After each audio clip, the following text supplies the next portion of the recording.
Good evening guys. Good evening. मेरा नाम अलारखा सिद्दीकी है और मैं बताना चाहूंगा आज के बारे में चंद्रयान 3 लैंडिंग के बारे में। ऐसी क्या जरूरत पड़ गई कि हमें चांद पर, मंगल ग्रह पर मशीनों को भेजने की, एक तरह से मशीन ही हुआ आपके लैंग्वेज में, क्या जरूरत पड़ गई है। देखिए इसके पीछे कई वजह है, इसके पीछे कई वजह है। वजह ये ग्रीन गैसेस की कमी होना। हमारे पृथ्वी पर ग्रीन गैसेस की लिमिट है। पेट्रोलियम जो है ना, पेट्रोलियम, पानी, कोयले, ये सब जो चीजें जो ग्रीन गैसेस है उनका एक लिमिटेड स्टॉक है कि आने वाले 100 सालों 125 सालों के अंदर वो खत्म हो जाएगा। तो जो साइंटिस्ट हैं, जो एस्ट्रोनॉट्स हैं, जो हमारे इसरो के साइंटिस्ट हैं, वो रिसर्च कर रहे हैं चांद पर, मंगल ग्रह पर कि वहां पर कौन से मिनरल्स, कौन से खनिज हैं, ताकि हम वहां से यहां तक ट्रांसपोर्ट कर पाए एक तरह से। तो पहले लूनर बुलाया जाता है, ठीक है, लूनर बुलाया जाता है। तो आज चंद्रयान 3 का लॉन्चिंग है। ये काफी खुद में, टू बी ऑनेस्ट, ये प्राउड फील होता है कि आज हमारा देश आगे बढ़ रहा है। तो आपको समझ में आया कि क्या जरूरत पड़ गई है स्पेस में, चांद पर या मंगल ग्रह पर मशीनों को या लूनर्स को भेजने का, ठीक है।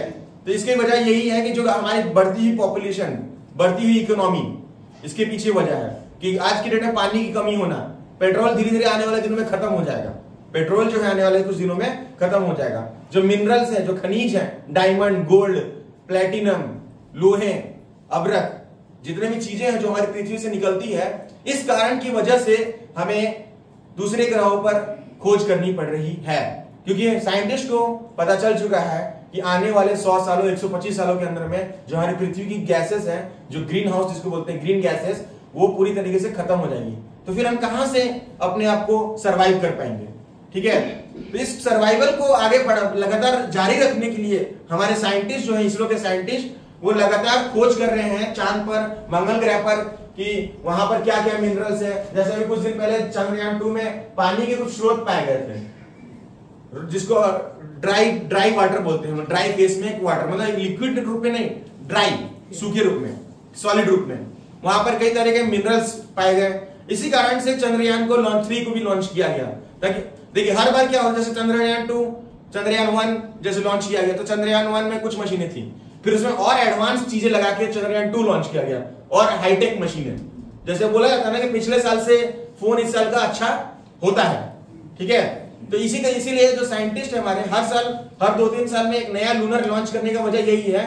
पिछली बार से भेजी हुई लूनर जो है, चंद्रयान जिसको बोलते हैं हम लोग, जो एक अपने मतलब हमारे इंडियन भाषा में चंद्रयान, पिछले बार से और एडवांस, उसमें और कई सारे सेंसर्स, कई सारे रेडार, कई सारे कैमरास, कई सारे स्कैनर्स, एक्सरे स्कैनर तक भी है उसमें।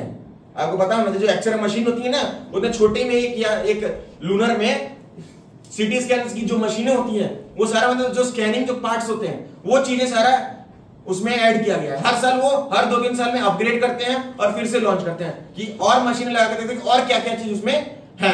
क्योंकि बार बार देखिए होता क्या है ना, 1 वे ट्रांजिट स्पेस में काफी सस्ता पड़ता है, लेकिन रिटर्न जो टिकट बोलते हैं, जैसे रिटर्न, आपको ये बताओगे, रिटर्न होना कॉस्टली पड़ता है। तो इसीलिए वो मशीनों को वहां से ट्रांसमीटर और जो रिसीवर सिग्नल, जो सैटेलाइट कम्युनिकेशन होता है, उस जरिए से वहां से डेटा प्राप्त करते हैं, जिससे वो रिसर्च कर पाए कि अगर वहां पर वहां के जमीन में क्या क्या खनिज, क्या क्या पेट्रोलियम पदार्थ है, ठीक है। इस कारण से चंद्रयान 3 का लॉन्च करना जरूरी है। और आने वाले दिनों में आप मान लीजिए कि हमारी जो सर्वाइवल की जो चीजें हैं, जरूरत की जो चीजें, जो पेट्रोल, कोयले पदार्थ, जो भी चीजें हैं, आने वाले दिनों में स्पेस से ही इंपोर्ट होगा। स्पेस से ही इंपोर्ट होगा। मैं इंपोर्ट बोले मतलब आवन होगा, स्पेस से ही आएगा। आपने अवतार मूवी देखा है? अवतार मूवी देखा है? उसमें देखते हैं जेम्स कैमरॉन की मूवी है, जेम्स कैमरॉन डायरेक्टर है, जेक सुली, और वो क्या कहते हैं, ये पेंडोरा प्लेनेट था, जैसे कि पता है। तो पेंडोरा प्लेनेट पे वहां पे एक डायमंड टाइप का कोई मटेरियल निकलता था, डायमंड टाइप का खनिज निकलता था। तो उस मूवी से आपको सीखना चाहिए, क्योंकि उसमें अगर आप जेक सुली जो हीरो था, जिसके कैरेक्टर का नाम था जेक सुली, तो उसमें एक वीडियो जब रिकॉर्ड करता है अपने उसमें, तो उसमें नीचे डेट लिखा था 2154 कुछ करके। उसमें देखिएगा, अगर मूवी थिएटर में जाकर देखेंगे तो क्लियर दिख जाएगा आपको, ठीक है, उसमें कि 2154 में ऐसा होगा।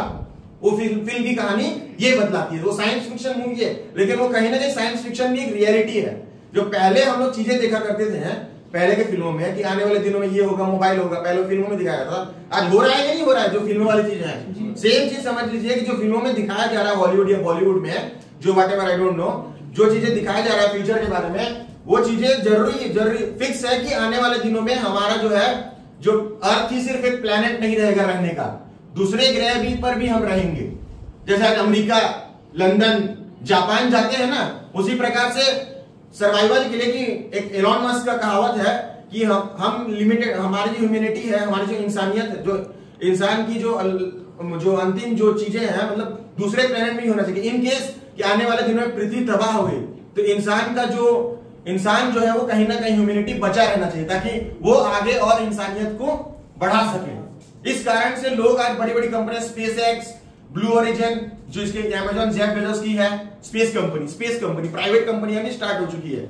इसरो भी अपनी इंडियन कंपनी, इंडियन गवर्नमेंट की ऑर्गेनाइजेशन है इसरो, तो ये सब लगे हुए हैं, दूसरे ग्रहों पर तलाश कर रहे हैं।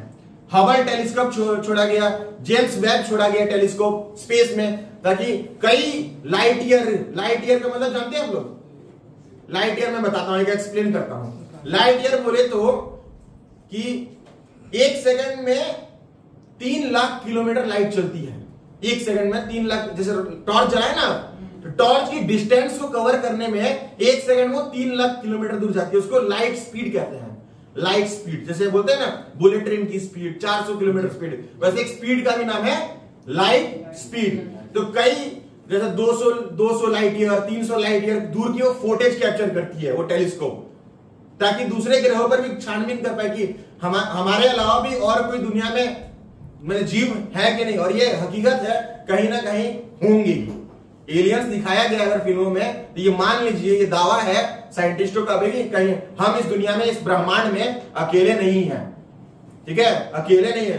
रूप अलग होगा उनका, जरूरी नहीं कि हमारे जैसे ही दिखते हों, किसी जानवर की तरह दिखते हों, कुछ अलग हो, या फिर एकदम इतने छोटे पार्ट में वो पार्टिकल्स हो जिनको आंखों से देखना मुश्किल, असंभव है। ठीक है, किसी ना किसी रूप में वो है।